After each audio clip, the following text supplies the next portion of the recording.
In this video, I'm going to show you how to fix Photoshop install error 182 quickly and safely. This error usually means the installer can't find the files it needs, and that can happen because the download is corrupted, the files were extracted incorrectly, or the install path is too long.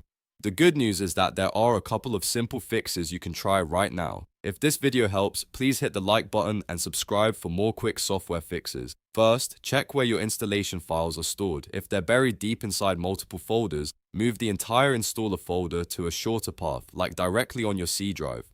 For example, use something simple like /adobe instead of a long desktop or downloads path. Then run the installer again from that location. This alone can often solve the problem because it makes it easier for the installer to find the required files. If that does not work, try changing the installation language. During setup, switch the language from your native language to English, specifically English North America. In many cases, this refreshes the installer process and gets past error 182.